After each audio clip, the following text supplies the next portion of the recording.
If you ever grew up in a close-knit family, you probably know the feeling of routine so deep it becomes sacred. For us, it was Saturday lunch. Every single week, no matter how busy we were, everyone made it home by 1 p.m. sharp.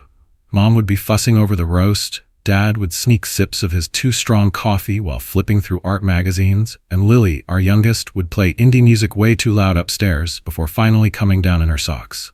Me? I just observed it all, quietly, like always. But this Saturday, everything changed.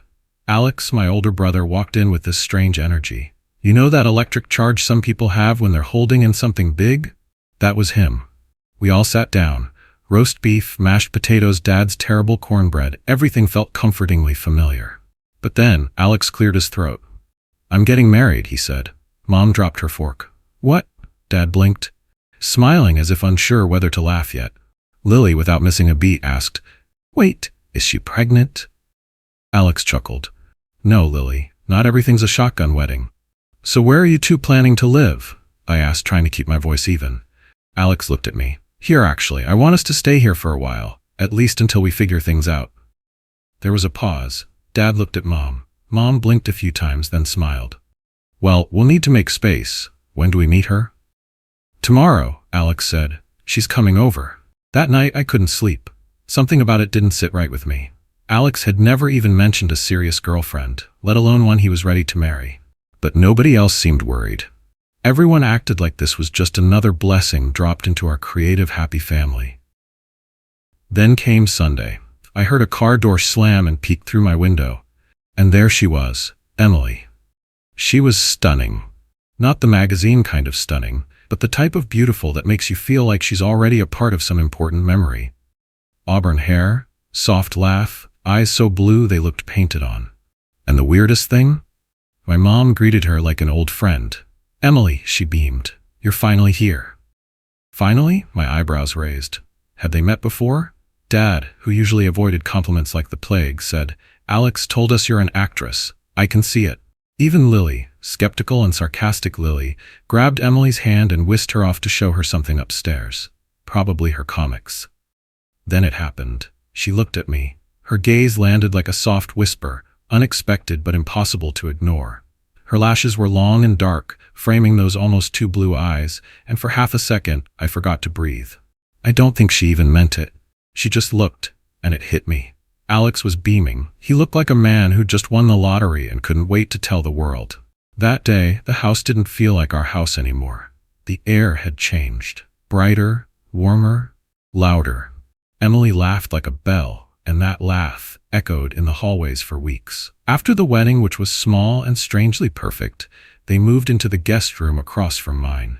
I started hearing laughter late at night, sometimes music from Alex's keyboard, and Emily humming. But the weirdest part? I started to feel like I was watching someone else live my life, like I had faded into the background of a story I didn't remember signing up for. Everyone adored her. Mom talked about how Emily reminded her of herself when she was younger. Dad offered to paint her portrait. Lily called her the cool sister I never had. And me?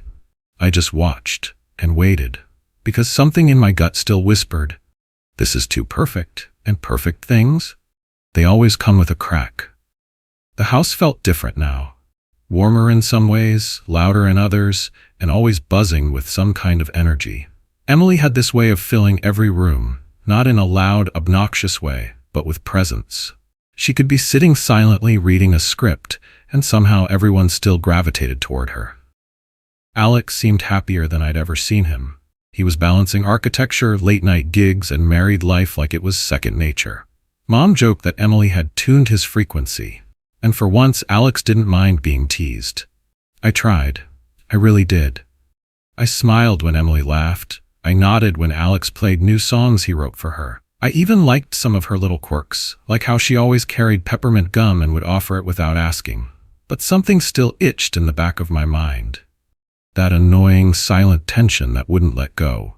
Then came that Tuesday. I had a class in the morning and was heading to a photography gig after. I cut across downtown to save time and ended up walking past that upscale little restaurant near the theater district. The kind of place with gold handles on the doors and white tablecloths you could spot through the glass. I saw her. Emily. She was walking toward the entrance, confident, smiling, beautiful as always, but not alone. Waiting outside was a tall man, maybe mid-40s, dressed in a crisp blazer and jeans. His posture screamed creative professional, someone used to being listened to. Director vibes, if you know what I mean. I stopped walking. Emily reached him. He said something I couldn't hear. She laughed, stepped forward, and then he kissed her. Right on the mouth. It wasn't a casual peck. It wasn't friendly. It wasn't brief. It was real. And it shattered every picture-perfect scene I'd filed away in my head over the past month. I just stood there on the corner like an idiot, heart pounding. The noise of the street faded. All I could hear was the blood rushing in my ears, and that echo of Emily's laughter from our house, the one that used to sound like a bell, but now just felt like a warning. I turned away. I didn't know what to do. I kept walking like nothing happened, like the last 5 seconds hadn't knocked the wind out of me. All day my brain played the same loop. What the hell did I see? Was it her? Maybe I misread the situation. Maybe it was part of a performance, a weird theater ritual. She's an actress, right? But deep down, I knew exactly what I saw. That night at dinner, Emily served homemade risotto. Everyone complimented her. Dad called it restaurant level. Mom said she wanted the recipe. Alex held her hand under the table, smiling like a guy who knew he won the jackpot. And me? I stared at my fork and wondered whether to destroy all of it in one sentence. I could say it. Hey Emily, who was that guy you were kissing outside Lavinia this morning? But I didn't. Not because I was scared of Alex's reaction. Not because I didn't think they'd believe me. I didn't speak because of the look on her face right then. She was listening to Lily ramble about her comics, nodding, laughing, looking, happy. Genuinely happy.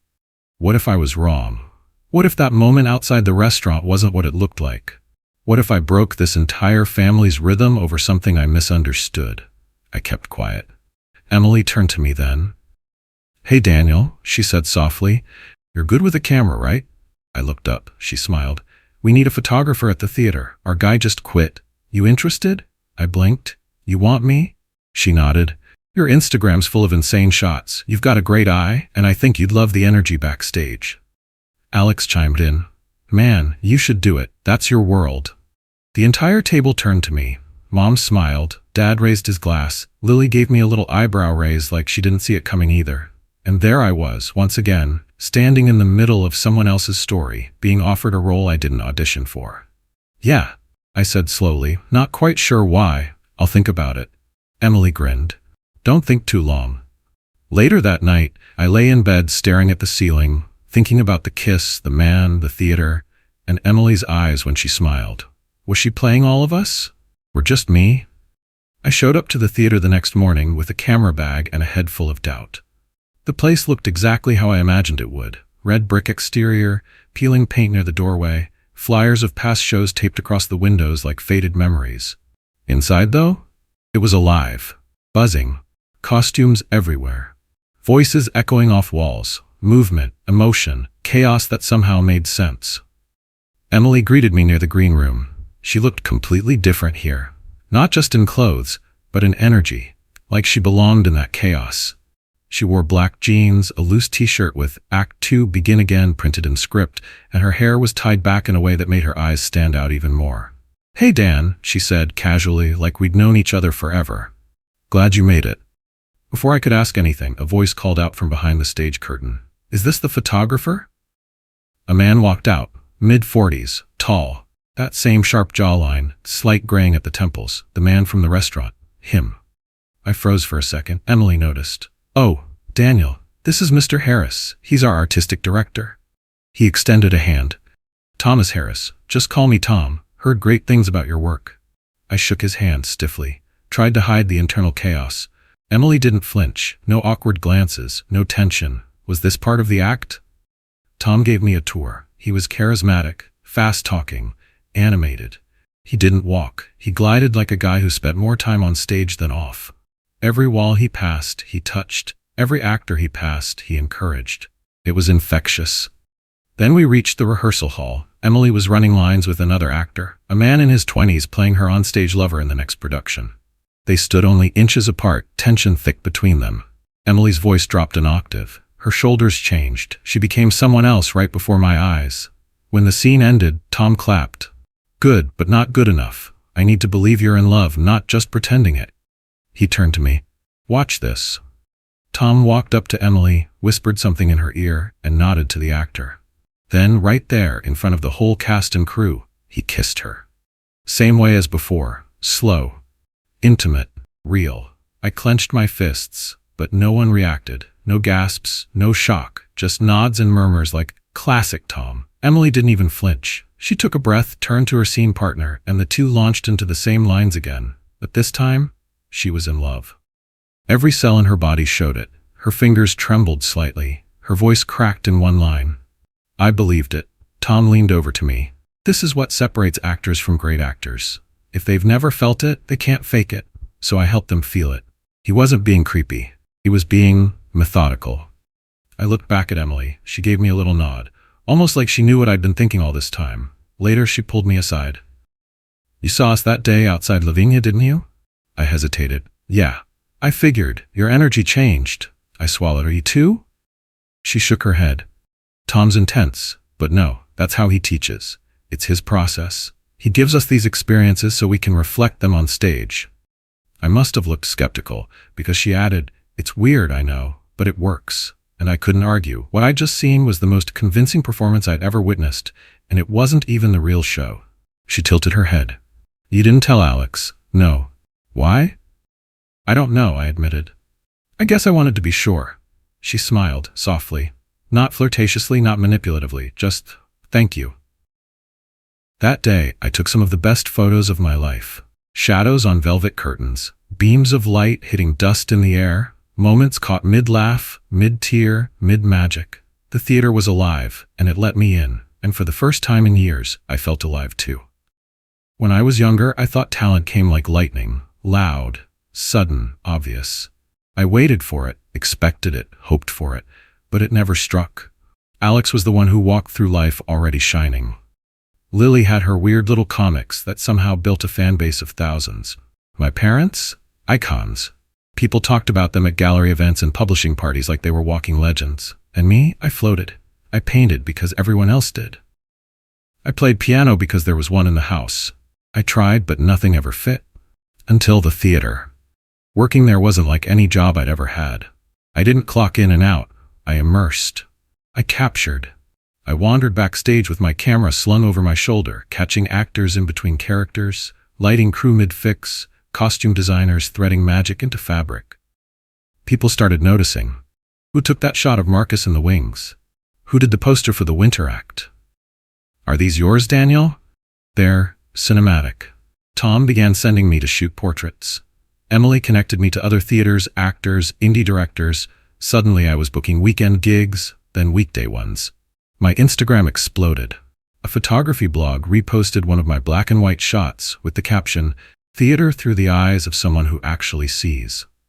I didn't even know what that meant, but it felt like lightning. And yeah, I was still in school, barely scraping through my last semester. But for the first time, I wasn't worried about the next step. It was already forming in front of me, like a photo coming to life in a dark room. One night, after a long rehearsal, I was editing photos in the green room. Emily walked in with a coffee and sat beside me without a word. After a moment, she said, "You look like you belong here." I glanced over. "You think?" "I know," she said. Then, as casually as someone asking if I liked the lighting, she added, "There's an agency in New York. One of their clients saw your last poster. They're looking for someone fresh." My fingers paused over the keyboard. "Wait, what? I sent your work to a friend. I hope that's okay." I didn't respond right away. I wasn't sure what emotion was louder, shock, gratitude, or pure panic. "Dan," she said, "serious now. This is your thing. Don't ignore it." A week later, I was on a Zoom call with Falcon Media, one of the biggest creative agencies in Manhattan. A month after that, I signed a contract. We celebrated as a family the night before I left. The whole house was glowing. Mom made her famous lasagna. Dad pulled out a bottle of wine with a cork that crumbled in the opener. Lily handed me a homemade comic strip titled "The Middle Kid Makes It Big." And Emily? She waited until dessert to say it. "I'm pregnant." The room went silent for a heartbeat, and then exploded. Laughter. Cheers. Alex hugging her so tightly I thought he might lift her off the ground. My mom started crying. Even Dad said something about the circle of life and got oddly sentimental. I watched all of it with a full heart. I didn't say much that night. I didn't need to. For once, I wasn't the background character in someone else's story. I had my own plot now. The city never slept, and neither did I for the first few months. New York was loud, chaotic, beautiful. The streets were messy and alive, just like the theater had been. I fell in love with the pace, the pressure, the feeling of always moving. My apartment was a shoebox in Brooklyn with cracked windows and heat that hissed like a dragon, but it was mine. Falcon Media threw me into the deep end. Photo shoots, campaigns, branding concepts, mood boards for perfume ads, conceptual spreads for indie magazines. It was wild. And somehow, I kept up. I sent pictures home now and then. Mom printed them and hung them by the stairs. Lily shared them with her comic fans like I was some celebrity. Dad texted rare one-liners like, "You're making us proud. Keep going." Alex barely wrote at all. But when he did, it was short and direct. "Emily says hi. She says the baby kicks when she sees your photos." That one message hit me like a wave. I flew home the month before the baby was due. The city melted away as soon as I stepped into the house. The smells, the light, the warmth, it all snapped back like no time had passed.